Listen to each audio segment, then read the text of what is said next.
So welcome back to another week of Tribe Talk. This week I have got Jack Revell on, and he is a mindset life coach. And I want to talk to Jack today just to get to know him, so you guys can get to know him, because he's doing some great stuff on Instagram at the moment. So hello, welcome. Thank you very much for having me, Emily. How are you doing? Good, thank you, good. We were just saying it's a little bit grey today, so probably the best time to record, because you're not going to be tempted to like run outside and like frolic in the sun. No, absolutely. Well, it's funny you say that, because I did actually do I did a half marathon for charity this morning, so I was actually running outside, but it wasn't so nice weather-wise. So it was definitely, actually it was a nice morning to run, because usually when it's too hot, it's not fun. You just need a drink every 5 minutes. So yeah, I definitely did it on the right day.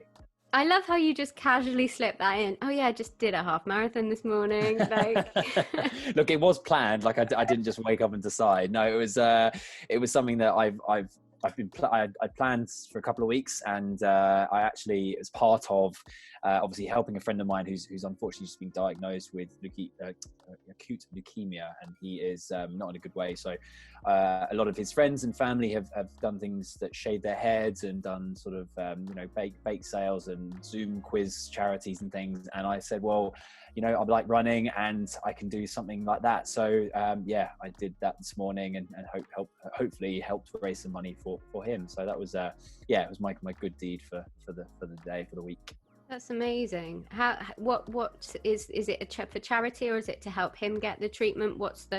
It's NHS, but it's specifically for the Norfolk and Norwich hospital in which he's in, and it kind of goes a bit deeper, because he was basically diagnosed 6 weeks after he had his first baby boy, Charlie. And so basically, along with obviously Corona, his wife and him have been isolating from his family, and now he's got to isolate from them, because obviously he's got this illness, and it's just all come at once. And he's just such a positive guy, but it's obviously hit him, as it would anyone, quite hard. So he's become he just needed a bit of like a moral support from wherever he could get it. So I can't see him obviously, but I can do my bit from afar. So yeah, it felt good to push myself, and I was going for a PB. I was going for a personal best, which unfortunately I missed off by about 3 minutes, which was really annoying. But I learned some lessons during it, and I definitely enjoyed the run, so that was good. I noticed on your Instagram, you were saying that in May you had like a huge list of things that you wanted to do, and there's a video where you've gone onto your live and you're kind of like ticking off each thing that you've done. And I think that's like that shows who you are, and that kind of shows what you do. But I wondered if maybe it'd be lovely to talk about some of the things that you learned over that month, but could you possibly just kind of start with who you are, where you started from, and kind of where you are now? Of course, absolutely. So yeah, my name's Jack Revell. I am as you said, a mindset life coach that has been working in the industry for probably about, I reckon, 3 years, mostly. I've always been interested in self-development and bettering myself and challenging myself, and I'm a very much an all or nothing kind of guy. My background is a little bit more different. I used to, or have been, and I still dabble in it a bit, but not so much now, but I've been in the modeling industry for about 11 years. So I started off when I was 18, and I kind of just fell into it. And it was one of those jobs that I thought, I'll do this for a bit and see where it goes. And yeah, 11 years later, I was still going. So it clearly worked. But for me, modeling never gave me what I really wanted in life. And it had elements that I liked. I could travel, which is a big passion of mine. I was flexible, which is again a big part of my life. I like to be able to sort of have the control over my diary and not have to sort of feel like I'm not working for somebody else. It's not the way of looking at it. I think it's more that I if I want to work 50 hours, 60, 70 hours a week, I can, because that's under my control. I'm not like constrained to just the office hours that society says. So I'm very ambitious, and I'm very driven when it's stuff that I am getting behind. So modeling for me was a really good opportunity to meet lots of people, network, I'm a super sociable person, so that for me really ticks some boxes. But in between those 10 years, I've sort of started and I say failed because I haven't not doing them anymore. Learned from 3 other businesses. I set up an events company when I was sort of about 22. That was really fun. My background before I got into modeling was kind of event-wise stuff, and I through the network of people that I knew, met quite a few people that basically were like, well, we're all sort of actors and models and dancers that haven't got like a full-time job, but we need extra work. So I kind of joined them and my event business, and sort of put the two together, and that went quite well for a while. But then I just found that it was a lot of work, and I hadn't really I wasn't dedicated enough to the cause. And I sort of thought, you know what, actually, I'm going to quit while I'm ahead and pass on some clients to someone that I knew that was doing much better in the same industry. And so I kind of left it on really good terms, which was nice. Then I traveled more. Then I came back and I started up a street food company, which was super, super fun. And I learned a shed load from that, absolute shed load. And I think that's probably been my biggest learning curve so far, from going, it's just such hard work, and you just have to really dedicate your life to it. And when I actually started that, it was something that I wanted to be this, and it ended up being this, and I couldn't quite join the gap. And so for me, I just, again, left it at like, well, you know what, I've taken a lot from that. I can now look forward and do other things. So yeah, and then that brings me on to kind of like the next step, which was sort of coaching. Now, coaching came about because I actually got given a life coaching session from an ex-girlfriend's mum, right, for Christmas. And bit of a strange gift because I didn't really know how to take it, but she was the sort of person that was always about, really, really lovely person. And I kind of took it in the best way possible. So I went along to this session.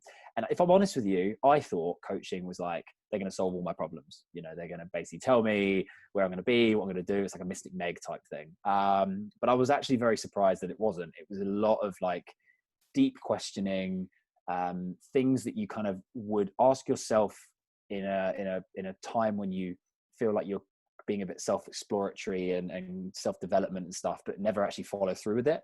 And what a coach does, or what a coach did for me, was kind of make me really accountable for what I wanted in life. And so came away from that one session and thought, well, actually, that's pretty cool. Like, I feel really motivated to want to go and do the things that I've said I want to do. So I ended up booking like 6 more.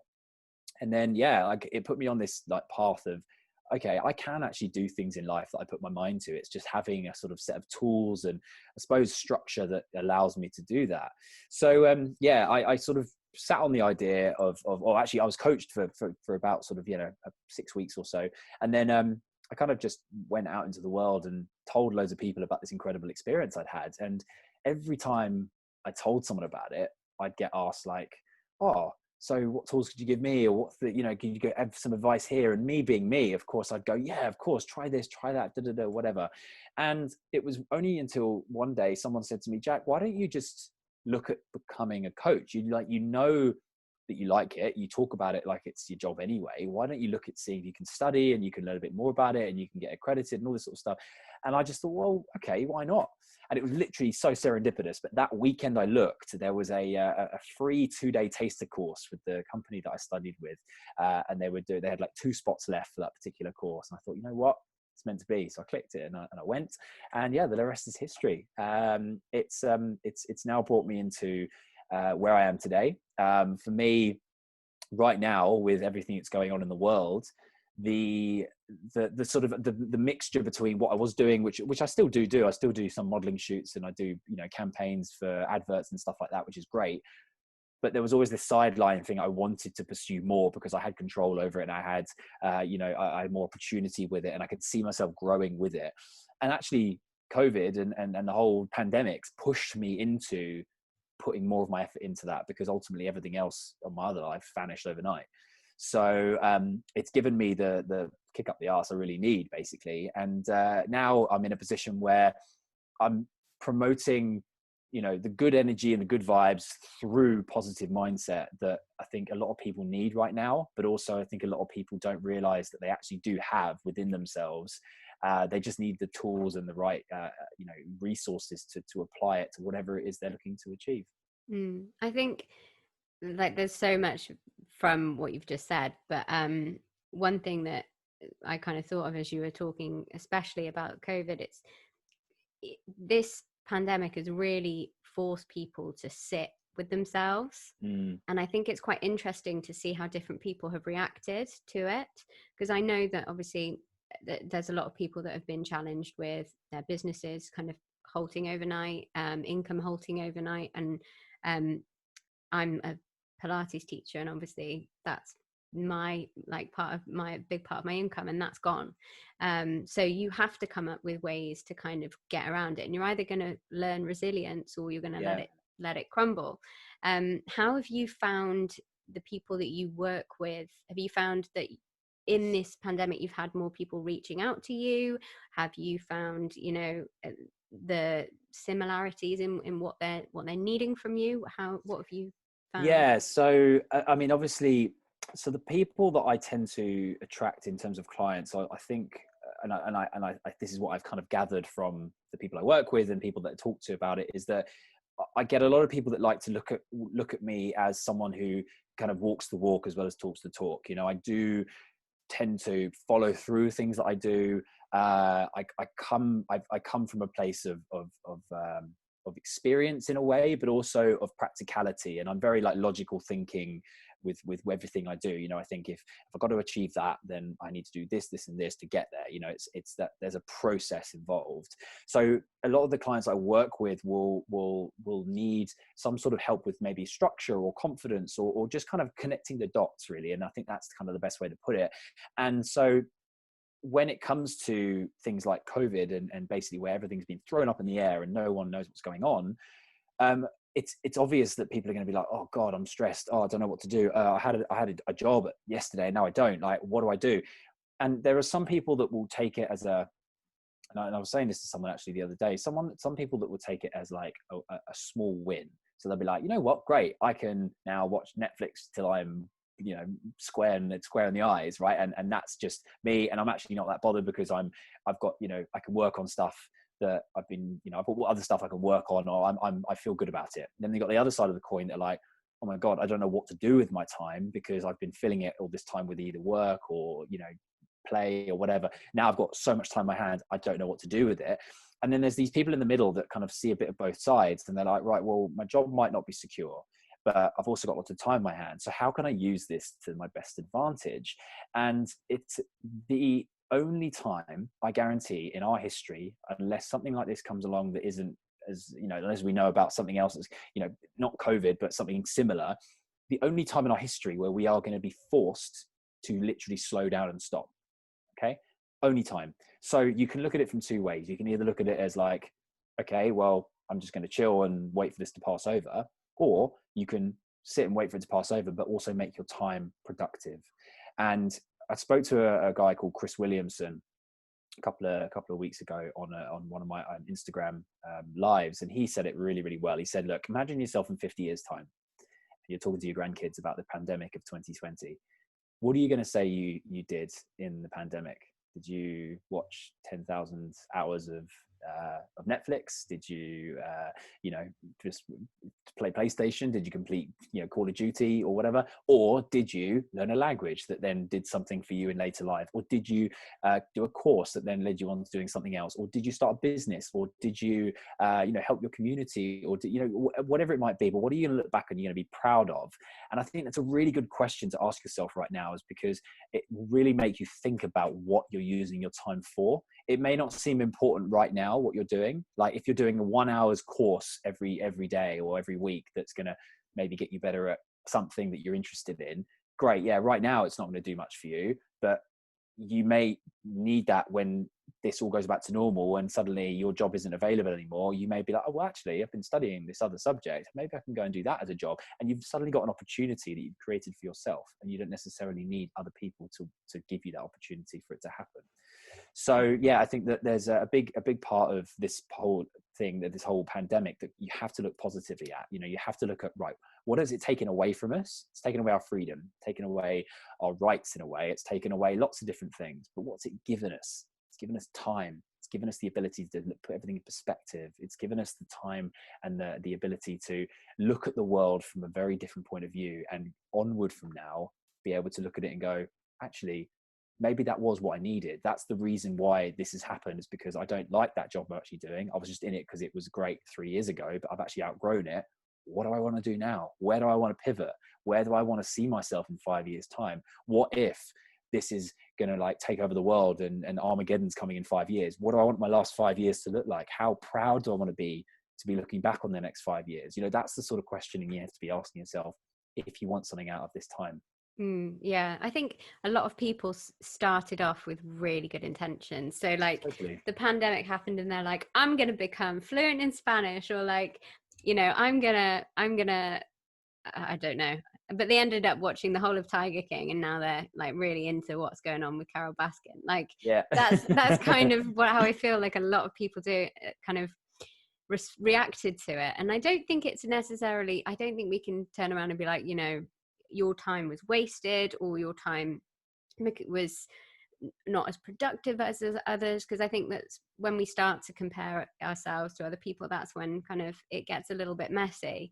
But I like what you said about, you know, what are we going to do with this time, and like what can we make of it. And I Mm. think, what would you say to people who maybe did start off with really good intentions for the first couple of weeks, and then the motivation kind of slowed? Like, how would you motivate somebody to kind of keep on doing what they want to do? Yeah, of course. I mean, first question you got to ask yourself is, what do you want? What do you want to achieve? I think a lot of people, when they think of what they want, they think why they want it, right? It's sort of, okay, why do I want to start a business? Is it because I want security? Do I want money? Do I want fame? Do I want status? You know, whatever it might be. But if you concentrate on the why, right, it's not going to get you many places. You need to concentrate on what you actually want. And by doing that, you create a tangible product in which you can then set realistic goals around.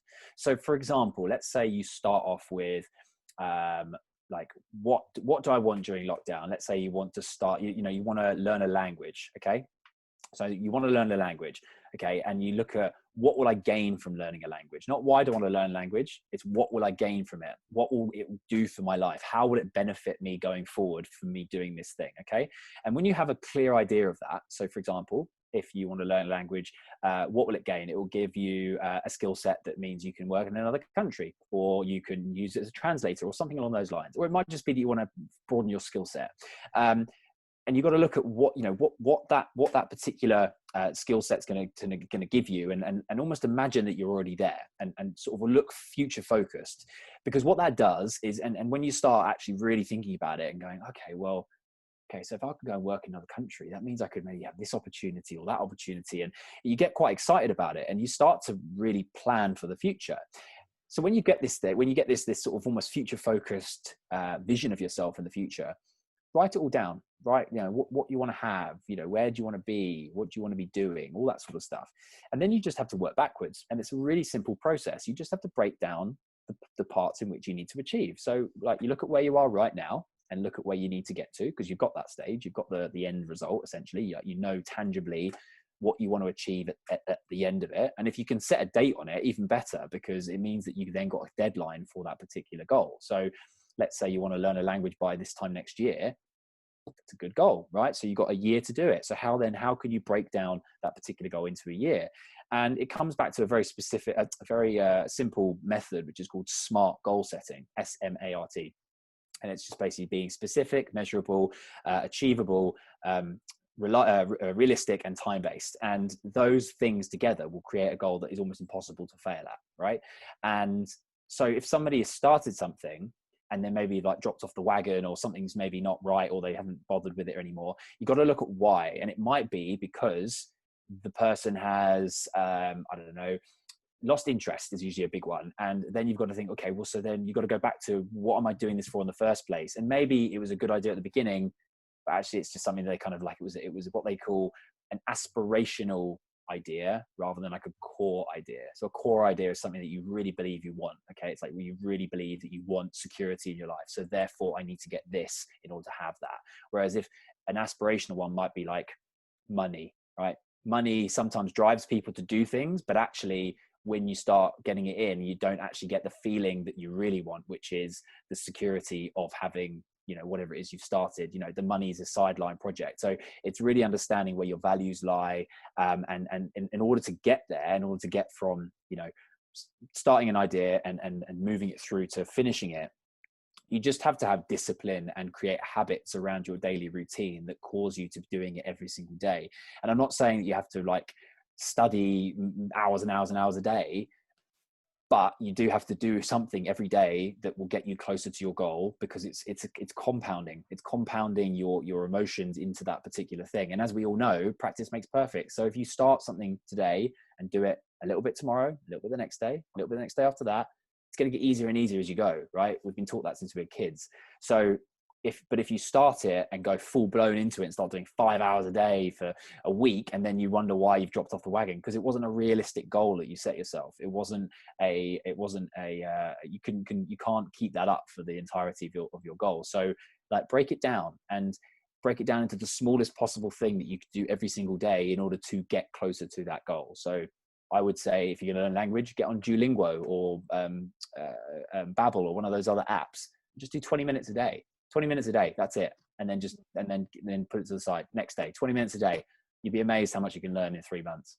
Yeah, I think the realistic part is just so on point as well. Because when I used to, personal trainer, I don't do it as much now, but I used to get people who come to me and be like, okay, I've got a holiday in a month and I want to lose 1.5 stone. Yeah. And automatically you'd just be like, no, this is why I didn't make it as a personal trainer, to be honest, because I was like, A, I'm not going to encourage you to starve yourself. B, you're not going to keep this up. You're just going to fluctuate. And it's why probably it wasn't the career for me.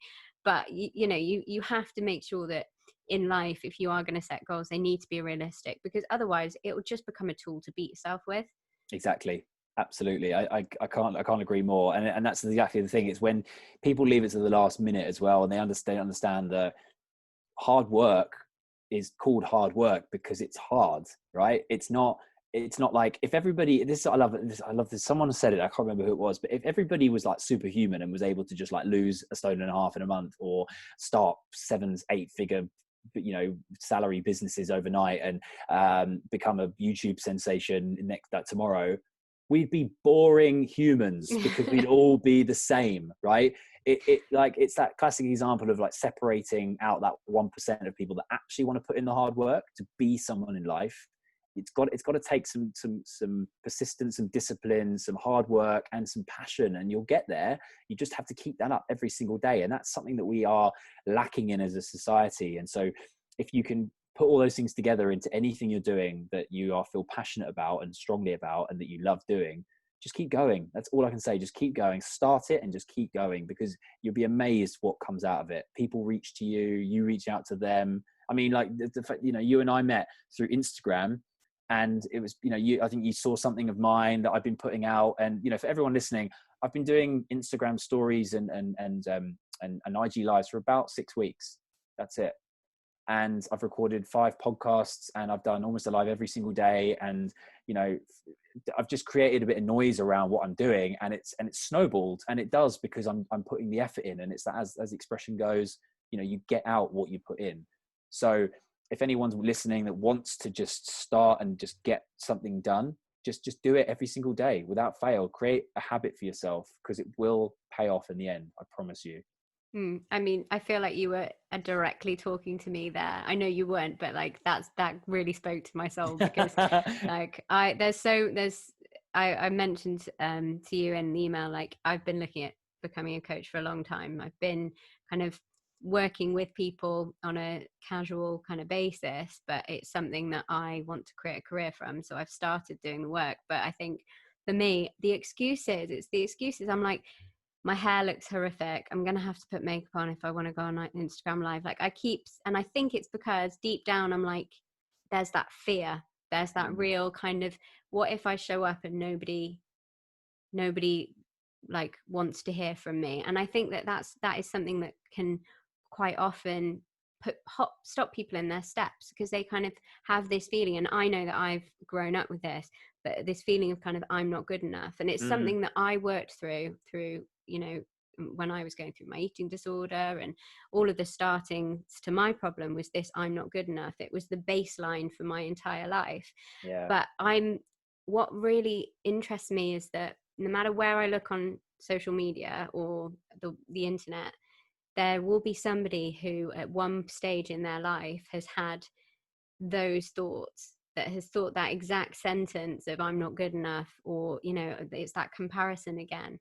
But I think you're one of those people, like you said, like you don't just talk the talk, you walk the walk, which I think is why you have got to this stage where people are like, I want to talk to you, like, That's kind. Thank you. No, I think what you said before about becoming a coach, first of all, I think you make a great coach. You've got an amazing personality, and your rapport is amazing. I think that's one of the hardest things about becoming a coach. It's having that automatic relationship energy with somebody, because ultimately a coaching, you're really diving into somebody's life, and you're not just going surface level where you're kind of talking to someone about what they've been up to for the day. You're going a couple of levels deeper, and you're really finding out what it is that motivates them, what it is that drives them, what it is that scares them, what it is that stops them from being the person they could be. And to touch on what you said about not sure that I'm good enough, okay, the one thing I would say back to that is, what's the worst that could happen? And if you actually ask yourself that question and really think about it, right? I'm literally, and I've done this with clients before, write down what is the worst that can happen on the top of your piece of paper, and then just start bullet pointing the things that are coming up in your mind, the fears, the things that are, the limiting beliefs, the things that are coming up, and then look at them, okay, and go, if that actually happened, where would it leave you? And if that happened, right, where would that leave you? And have you got any evidence that that's really going to happen? And and when you start answering these questions, you realize that it's all in here, it's all in your own head. And it's easy to say because it's not you doing it, but ultimately, if you can understand that you are the only thing stopping you from becoming the best version of yourself, the quicker you realize that, the more potential you'll have. Other people's opinions are unfortunately always going to be there, okay, and that the power of being able to eradicate those and get them out of your system is being able to just be ruthless. And I say ruthless with quite a lot of emphasis, because, for example, I'll tell you a little story. I went off Instagram for a year and a half back in 2018. I just deleted the app and didn't look at it for a year and a half. And I did it because I wasn't having a great relationship with it. And it was back when I just discovered coaching, and I was basically on this like self-development kind of journey, and I realized that I was wasting a lot of time on it, and I didn't really have such a purpose for it. And what I found was that actually being off social media gave me a lot more confidence, and I realized the reason I got that was because I wasn't worrying about what other people thought of me. And other people's opinions can really damage your self-confidence, right? Because and the thing is that you can't stop them coming at you, because it's somebody's free speech, it's somebody writing on the internet, it's something that you can't stop, but you can control how it makes you feel. And if somebody makes you feel awful, then if you've got those comments, just delete them, just ignore them, unfollow them, block them, just put it to one side. It's their opinion versus yours, right? Or somebody else's. And for every one of those, I guarantee you'll have 10 other people saying the complete opposite. Those people that are saying negative things about you, if you put yourself out there, have problems with themselves. They are the ones that are insecure, and they're the ones that are jealous that you're doing something that they wish they should be doing as well. And I tell you this as absolute fact, and I proofs in the pudding, is that when I first started doing Instagram lives, I was a bit nervous, because I thought, well, I don't know how they're going to be received. And the first 5 or 6, I really didn't get much other than from like my mum and my sister and a few other people going, oh, it's cool, I've seen you on Instagram live, it sounds really cool, whatever. By like week 2, I started having random people message me and go, hey, I've just seen you on so-and-so's live, really like that and this, can I ask you a question on this, that and the other? And then as soon as those come in, the feeling that you get when somebody outside of your circle recognizes what you're doing and asks you a question for your advice or your opinion on something in a positive way, it like makes all of the negative comments that you've ever got just go, see ya. Like they just don't even matter anymore. And to get those good comments, you have to put yourself out there. That's the thing. You can't get anything back without putting something out there first. So I'd say that if anybody's nervous about putting themselves out there in whatever respect that means, whether it be online, or whether it be in person, whether it be in any shape or form, the only way you're going to find out whether it lands well or lands at all is by doing it. It's just by trying. Because as the analogy goes, the word fail, right? FAIL, it stands for the first attempt in learning. Okay. So if you fail at something, don't give up, because it's just your first attempt. Simple as that. And then the second time you try, it's still a fail. Okay. But it's still your first attempt at the second try, you know, and the third, and so on until you get it right. But even if it takes 10 years to get it right, it's still 10 years of hard work that's worth it, rather than never starting in the first place and wondering what if. That's what I always say. Absolutely. I always say opinions are like arseholes. Everyone's Yeah, they are. got one, but you don't want to see everybody else's. Yeah, definitely. You It's a good know, way of putting it. it's probably a bit less kind to the ears as yours. But No, I like it. It's good. It's yeah, it does. It says exactly what it says on the tin. Interestingly, just before we go on, a topic I've just literally watched a video this afternoon, which I think is could be quite helpful for anyone, and it's by a guy called Kevin Kelly. Now, Kevin Kelly, it's called 1000 True Fans.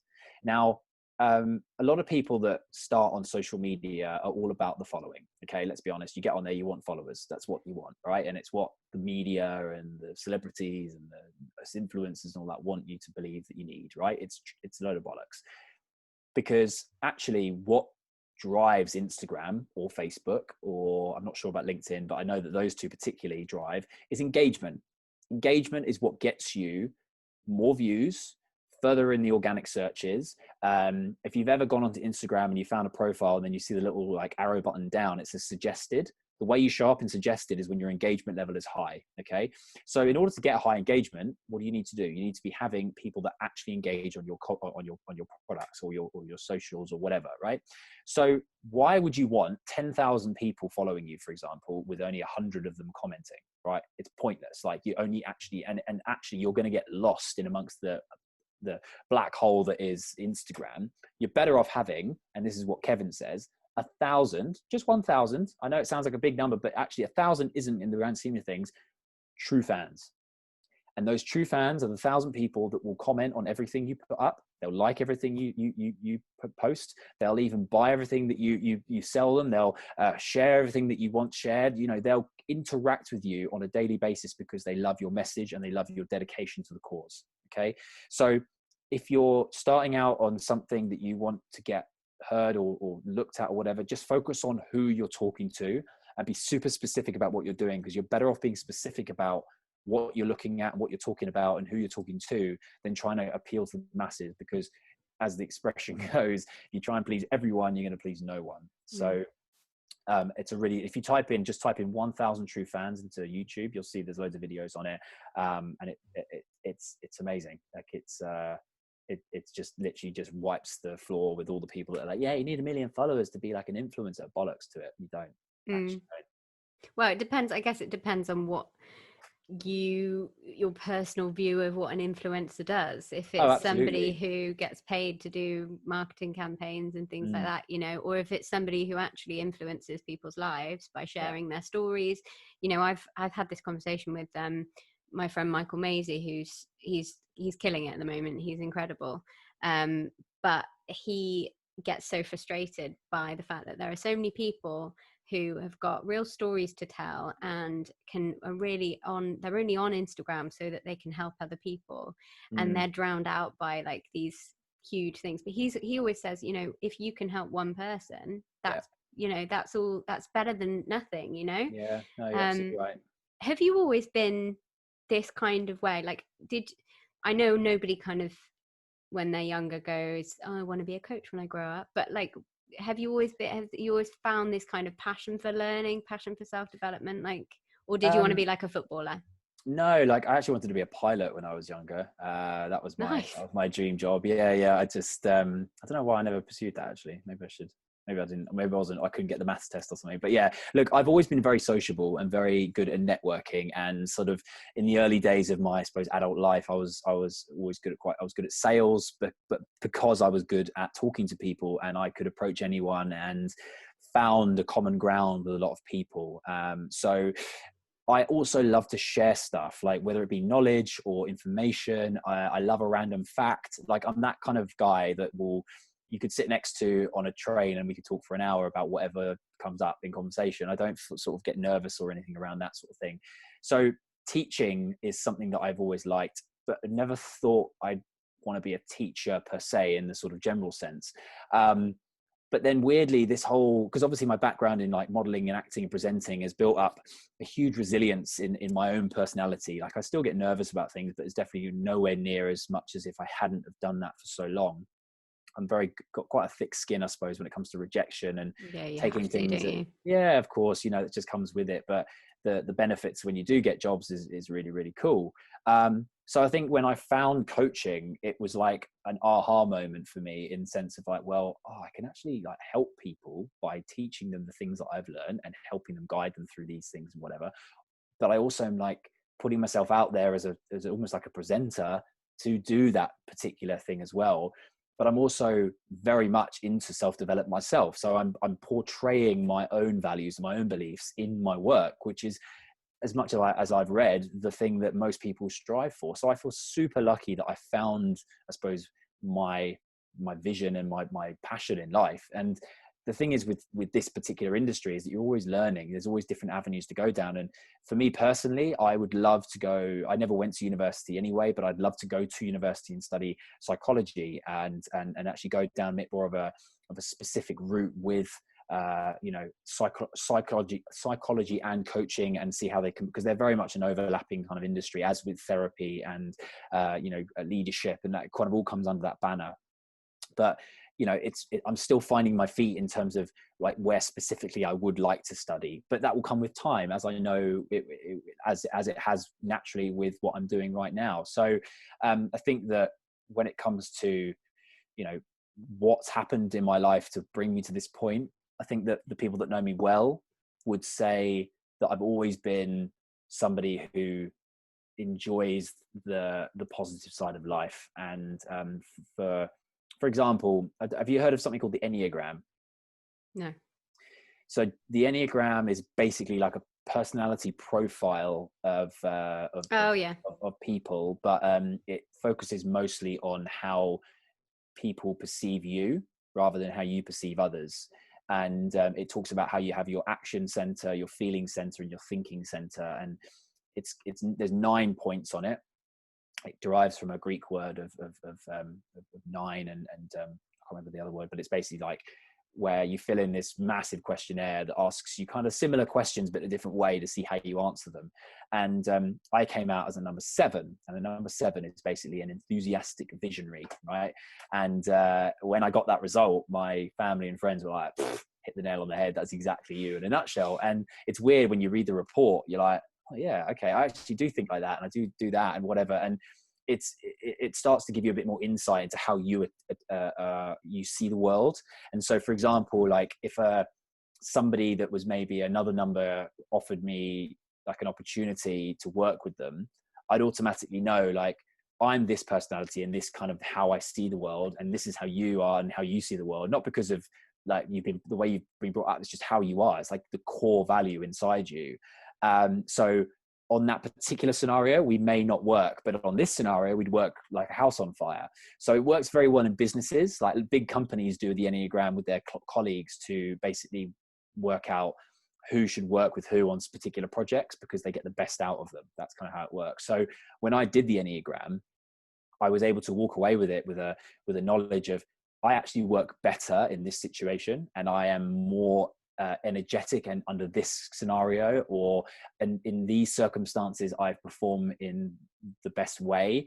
And so yeah, like a part of my studies will be one day to become an accredited Enneagram practitioner, and I'd like to be able to then use that with my clients to help them discover the same thing. So yeah, like I said, there's constant learning happening, and I read a lot, which helps with kind of broadening my mind around the whole thing and just having something to talk to people about if it comes up in conversation. So yeah, I'm gonna have to have a look at that thing. I wonder if there's like a number 9, sarcastic ginger or something. Well, the number 9 is, I believe, the strict loyalist, I think. I don't know. No, I mean, to be honest with you, it's really interesting. If you read the Enneagram, like kind of what it is, and then to dig a bit deeper into it, if you like, there's basically, there's what you are, like your sort of segment.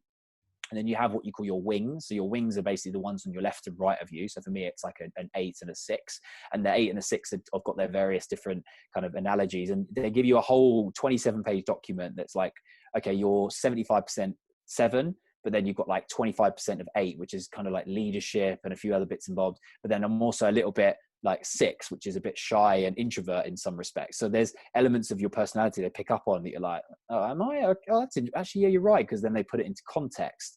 But then there's also the things that don't do so well for you. So if you met someone who is a number 2, then you would know categorically that you clash all the time on everything. So they're not your person. Whereas you get on really well with number 4s, for example, because they're similar to you, but in a kind of a way that complements you rather than, reacts with you. So yeah, look at it. If you can go online and do a free course, it's not as you don't get the report, but even if you wanted to do a proper, what's it called? A proper report for one, I think it's only like £50 or something. It's not expensive. It's really weird. It's slightly freaking me out, but there's a lot of similarities between us in our personalities and in like certain things you said. I'm like, this is weird. And what's weirder is that if I was a boy, I was going to be called Jack. I'm not lying in any way. So I'm freaking out slightly in this podcast. Kindred spirits. I like it. Apart from the whole modelling thing, because I'm far too short and I would just be a terrible model. But height is nothing. Don't believe anything you read in the magazines. It's like you could model for anyone you wanted to. Even maybe if I didn't look like a shoe most of the time. Emily, you can't be harsh on yourself like that. So I mean, so you seem to have kind of thrived, seen the positive in lockdown, and I think people like that are really important to kind of be able to share their experience. Have you found anything about yourself during this lockdown maybe that you didn't realize before? Has it been kind of a period of self-reflection for you? Big time, yeah. I think that everything was put very much into perspective from the second I arrived back in London. I was actually traveling for 2 months before lockdown kicked in. It kind of brought me home early, but I really didn't know what was going on. And I kind of got back and was like, oh wow, this is actually quite serious. Okay. What am I going to do about it? And for the first week or two, I was like, oh, it's a bit of, I don't really know what's happening, so let's just ride it out. And obviously being a freelancer for so long, I kind of was used to having time to myself and whatever. But yeah, there was a lot of like, okay, let's be a bit real here. If this does go on for, let's say, even a month, how am I going to support myself? How am I going to keep myself busy? How am I going to find time to or the resources to keep in touch with my family, my friends? Like, how am I going to keep fit? How am I going all these questions started coming at me, and I started to think like, well, I could get quite caught down or bogged down with all these answers and all these questions, or I could do one thing, which is, instead of what I think a lot of people are doing, is saying, oh, I can't do this because of lockdown, or I can't exercise because my gym's closed, or I can't read books because the library's closed, or whatever. You've got to ask yourself, how can I do this because of lockdown? And as soon as you say that word, your mind turns into a positive seeker. It starts looking for answers. And it's a very powerful coaching question in any respect. So if you ever ask yourself, how can I do this? You start to really like look deep in and go like, oh, well, actually, yeah, I could do that. I could do this. I could do this. So many people I met like in early days of lockdown were like, oh, I can't see my family. I'm like, of course you can. How could you see your family? There's Zoom, there's Skype, there's, Facebook Messenger, Facebook do a bloody video thing these days. You know what I mean? There's so many ways of looking at it, but it just takes understanding that you can do something if you put your mind to it. So for me, the biggest realization of lockdown has been just that every single storm will come, and it will batter down, and it will rain, and it will cause havoc.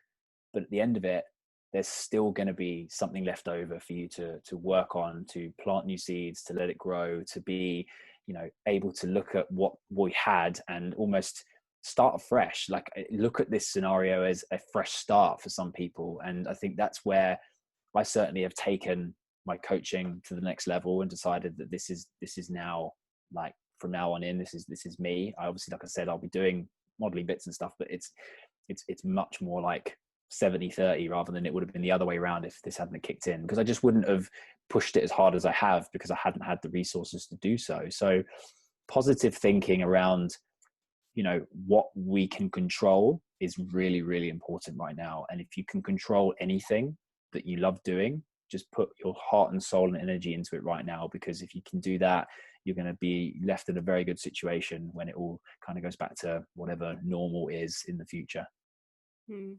Yeah, it's so true as well. I think quite often we can become victims in our own lives, Definitely. and by seeing, like, trying to, I think I've in my life I've been in a very negative situation in my head and in like physical life, but actually learning to become positive and to think in a more positive way is one of the most empowering things you can ever do, because it doesn't stop bad things from happening, but it stops you from breaking into pieces when bad things do happen. Yeah, That's kind of the way I like to look at it. yeah, absolutely. I completely agree.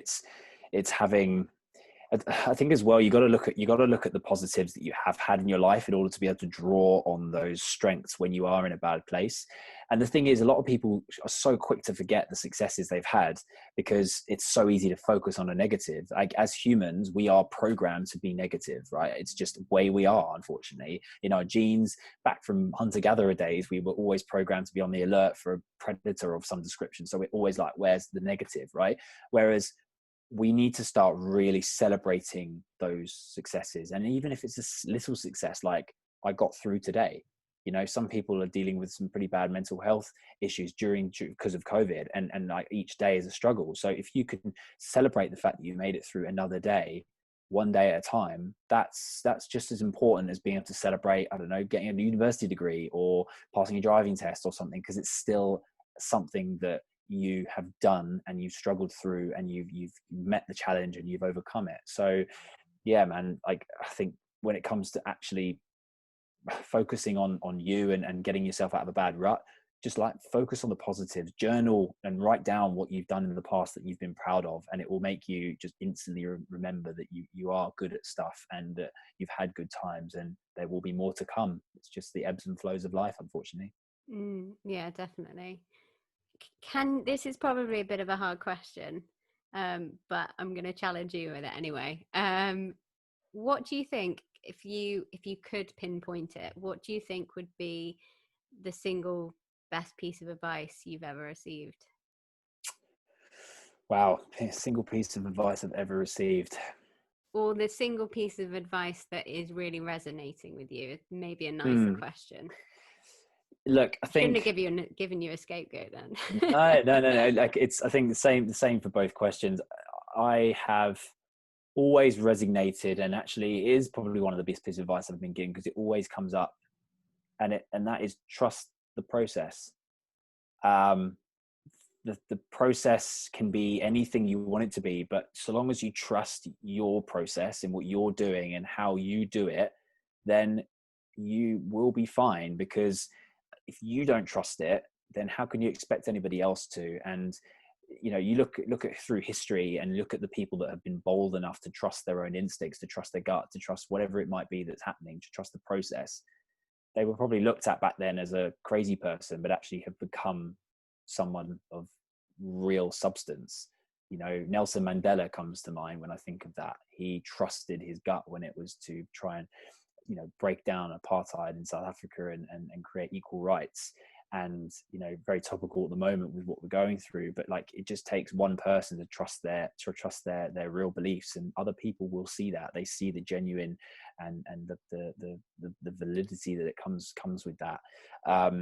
But I also have a bit of advice that I kind of like to tell myself, which is just do what makes you happy. That's my mantra. It's what I do every day. I just try and do something that makes me happy, because if everything else goes to pot, at least I did that one thing that makes me smile.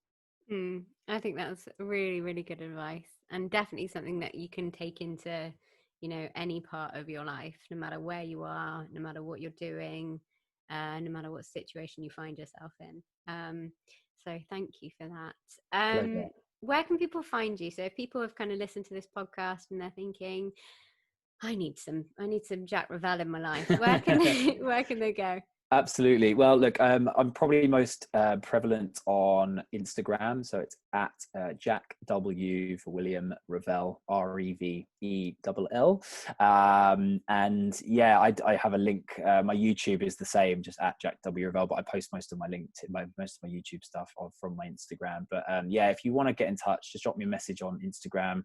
I also have a website, which is again just my name.com, which you can sign up to, and I send out emails, and I can get in touch with me through that. But yeah, that's I'm sort of trying to broaden my horizons on other platforms, but at the moment Instagram is kind of my main one. So you're not on TikTok dancing anytime soon? Do you know what? I tried it once. I think I did a Macy Gray number of like, what's that song? It sounds like I wore goggles when you're not here, but it's my world crumbles. You know the one? Oh yeah, my world crumbles when you're not here. But it's actually like, I feel like if you listen to it, and try not to think that she says, I wore goggles when you were not here.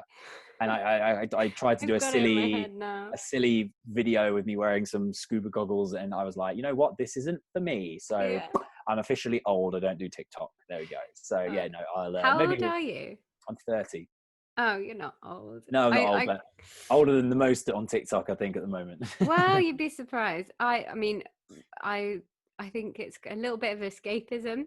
And I'm one of those adults in like little quotation marks in my fingers, who have gone on there and they're questioning what they're doing with their lives. If it makes you happy, why not do it? I know, but we did this koala challenge, me and my husband, and I'm so glad it's on there just because it makes me laugh every time, because it's basically one person has to go around the other person without touching the floor, and he goes to like put me up over his shoulders, and instead he just launches me back.